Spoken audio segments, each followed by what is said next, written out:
అమ్మ వర్షిని అంటే ఫైనల్ గా శ్రీనివాస్ని అయితే అరెస్ట్ చేస్తున్నారు. సో వర్షినితో మాట్లాడారా అండ్ ఈ అరెస్ట్ ని మీరు ఏ విధంగా చూస్తారు? అరెస్ట్ నేను హ్యాపీగా అంగీకరిస్తున్నానండి.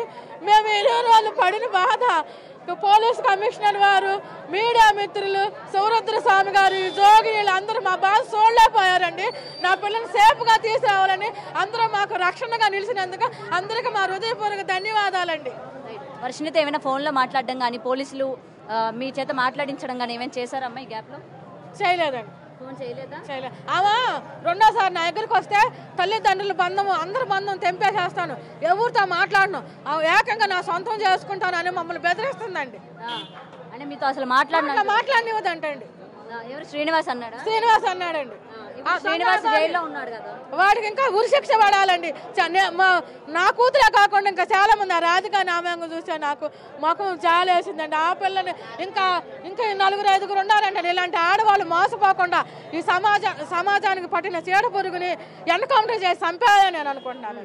కానీ ఇక్కడ ఒకటమ్మా, స్టార్టింగ్ నుంచి కూడా తప్పు మీదే అంటున్నారు. ఎందుకంటే వాడిని ఎవరైనా మనిషిని చూస్తేనే భయంకరంగా ఉన్నాడు, దూరం నుంచి దగ్గరికి వెళ్ళడానికి కూడా ఇష్టపడలేదు. అలాంటి వ్యక్తిని ఇంటికి తీసుకొచ్చి పెట్టుకున్నారు కాబట్టి ఇవాళ మీరు ఇలాంటి లెసన్ నుంచి ఏం నేర్చుకున్నారు? ఇలాంటి వాళ్ళని ఇంటికి తీసుకురావడం ముందు మీదే తప్పంటారు. మాతాంగి అని ఒక మాతాంగి వేషంలో వచ్చిందండి. నరరూప రాక్షసుడు అని మేము అనుకోలేదండి. మాతాంగి అని మేము పూజ చేయడం జరిగిందండి. సనాతన ముసుగులో మమ్మల్ని మోసం చేసిన దొంగ అఘోరిని ఉరిశిక్ష పడాలని నేను కోరుకుంటాను. అంటే దొంగ అఘోరి అండి, అది మాతాంగి వేషంలో వచ్చాడండి.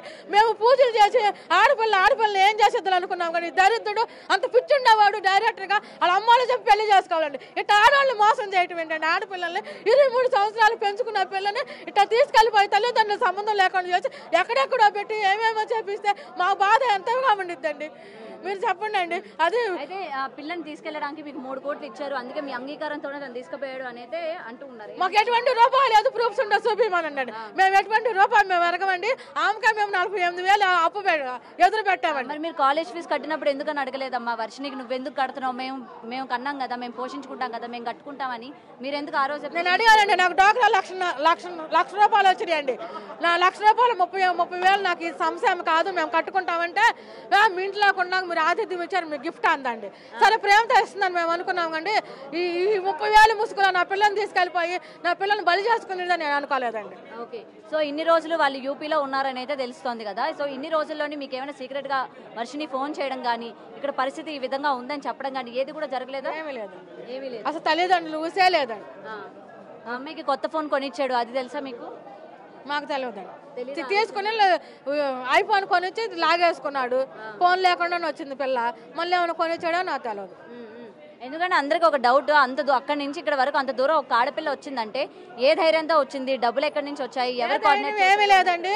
వాడు నేను మంత్రశక్తితో చంపేసేస్తాను, మీ ఫ్యామిలీ నాశనం చేస్తానని పిల్లల్ని భయపెట్టాడండి. ఆ విషయాలు చెప్పి నాతో ఏడవటం జరిగిందండి. అమ్మాయిని భయపెట్టాడు, కడుపులో మరుగు మంది ఇచ్చాడు, వశీకరణ చేశాడు, వశపరుచుకున్నాడు. దొంగ ఆగోరి ఇట్లా పిల్లకి డ్రగ్స్ కూడా ఇచ్చాడని మాకు అనుమానం అండి. డ్రగ్స్ ఇచ్చిన అన్ని మీ ఇంట్లో ఉన్నప్పుడే జరిగినాయా? బయటకు వచ్చిన తర్వాత జరిగండి. మా ఇంట్లో ఉన్నప్పుడు ఏమి ఇవ్వలేదు? లేదు. ఫుడ్ లో కలిపి ఇవ్వడం ఏమి లేదు. వేరు తినేవాళ్ళు, సపరేట్ తినేవాళ్ళు. పాపకు నా ఎగిరే కూర్చొని తినేది. వాడు ఏం తినేవాడు? వాడు చికెన్ బిర్యానీ రప్పించుకునేవాడు. చికెన్ బిర్యానీ తినేవాడు. అప్పుడు కూడా మీకు అనుమానం రాలా?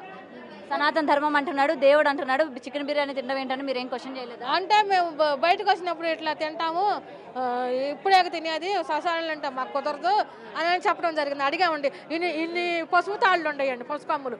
ఏంటి నీ బొంద, నువ్వు అసలు నువ్వు వెళ్ళిపో ముందల, ఈ పసుపు తాళ్ళు ఏంటి ఏంటంటే అవి ఎవరైనా ప్రేమ జంటలు వస్తారు, మాత ఆశీర్వదించమని వాళ్ళ కడతాకనని అబద్ధాలు మాటలు చెప్పిందండి. సో మీరు అందరూ అంగీకారంతోనే పెళ్లి జరిగిందని మీ అమ్మాయి చాలా సార్లు చెప్పింది. దానికి చెప్పు తగ్గిద్దని చెప్పండి అండి. మా అమ్మాయికి అది భయపడుతుంది, ఏడ్చింది. మరుగు మందు ప్రభావంలో వశీపరుచుకుని వశీకరణ చేసి నాకు సపోర్ట్ పలుకు, నా అంతటా నేను మేజర్, నేను వెళ్తానని కాగితం రాసి రమ్మని ఆడియో కాల్ దొరికిందండి మాకు. అట్లా చెప్పిన పిల్ల మళ్ళా ఇప్పుడు మా మీద చెప్పి మాకు చెప్తామంటే శ్రీనివాస్ గారికి చెప్పు తగ్గిద్ది అని చెప్పండి అండి. వాళ్ళ కుటుంబంతో ఏమైనా మాట్లాడారా? శ్రీనివాస్ కుటుంబ సభ్యులతో? మాకు ఎటువంటి కాంటాక్ట్ లేదండి. ఎవరితో మాట్లాడితే ఇలా ఈ విధంగా మీ అమ్మాయిని తీసుకుపోయారని కానీ ఏం అడగల క్వశ్చన్స్? మాకు ఎటువంటి అసలు ఊరే మాకు తెలవదండి. ఓకే, సో నెక్స్ట్ ఎట్లా ప్రొసీడ్ అవ్వాలనుకుంటున్నారమ్మా? అమ్మాయి మీరు గుజరాత్ నుంచి తీసుకెళ్ళినా సరే మీ దగ్గర నుంచి పారిపోయింది, మరి ఇప్పుడు కూడా మీరు తీసుకెళ్తే పారిపోదని ఏమైనా నమ్మకం ఉందా? 15 రోజులు పోలీసులు కస్టడీలో పెట్టి కౌన్సిలింగ్ ఇప్పిస్తామండి. అక్కడ నుంచి గొలుసులు వేస్తామండి పిల్లకి. గొలుసులు వేసి మేము వైద్య సేవలు మేము చేసుకుంటామండి. పాపను మేము చూసుకుంటాం.